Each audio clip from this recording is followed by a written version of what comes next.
And if we looked at, because I know education and raising children is a really important part of you, and also creativity, and we were talking backstage about like a lot of people try to fit in, and actually the most interesting things is what you can create that doesn't necessarily fit within the structure. And those of us neurodivergently on the small part of the bell-shaped curve, a lot of loneliness is in those areas. Yeah. And I would say so many of us on either side. There is great benefit. You may relate to this one with Wisdom 2.0, but if there is nowhere we feel like we belong, start something. Yeah.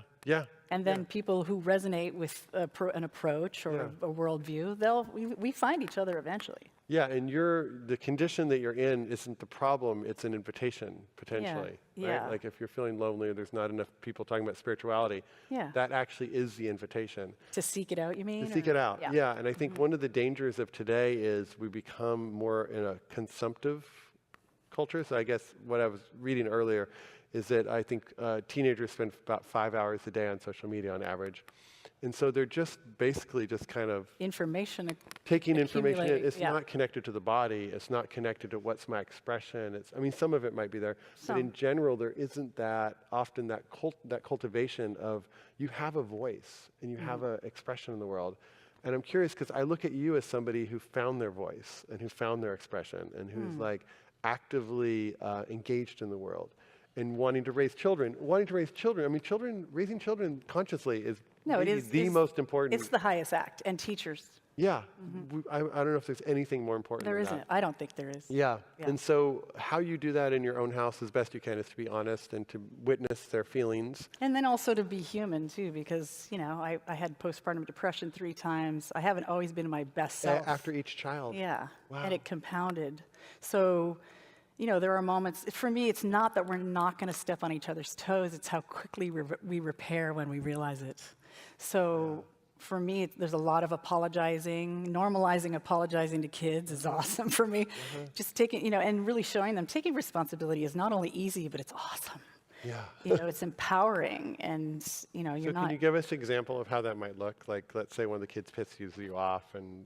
When what? Well, let's say one of the kids pisses you off and you kind of speak to them like a little bit shortly, or I don't know, what repair looks like from your own experience. It can, ideally it happens as quickly as possible after my having acted out. But it just looks like, hey, I'm really, really sorry. That must have been really hard. Validate, empathize, let them be upset with me and, leave space for the feeling, and big time space for that feeling. Like, I've seen so many environments where kids are just told, like, walk it off, or you're okay. And I just think this, as an example, if my child is crying, letting the full cry happen and not snipping it, because that which was snipped is just going to be stored there for however long until they meet an amazing therapist, which I have a whole account set up for them. I have their school account and so much money for therapy. I am so sorry. Yeah, maybe they go to college and they have a therapy account. Oh God. But they'll be financially supported in their therapeutic investigations for good reason. What were we talking about? So that repair. Oh yeah. The repair looks like, as quickly as I possibly can. So leaving room for the full feeling. It makes perfect sense you'd be mad at me. I would be too. Yeah. So leaving room for that. And then there are moments where the full emotional experience is being felt, making sure they're safe. And I'll turn to my husband sometimes and I'll say, how long do you think that took to kind of get to the other side? He'll be like an hour and a half. And I was like, 11 minutes. Wow. It took 11 minutes. Wow, for that to run through. And then it's out of their body. Yeah. Because you allowed it and you weren't like trying to stifle it. Yeah, and am I dysregulated while it's happening? Yeah. Yeah. But I know how to fake talks it. a lot about this. It's like we're trained and taught to stifle, that we're the good kid if we stifle our feelings and expression, and we're just like there, and they're like, oh, look how good that kid is.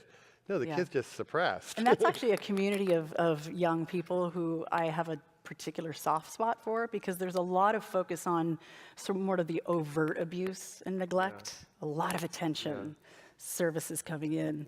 The child that is neglected in the maybe even academic perfectionism, high standards, overachieving, there is a deep, deep wound there. But in culture that says this is the only thing that matters, profits before people, that community of people is wildly underserved in terms of trauma recovery because 100%. they're seen as the normative. Yeah, it's reinforced and cultivated, and then And it's ouch, and it's they're not ouch. so happy. They are not so happy. No.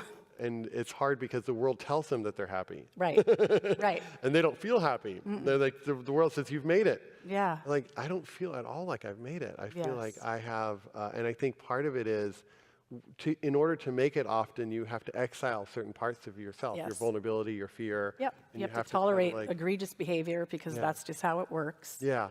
And then some of the process then is coming back and getting in touch with that.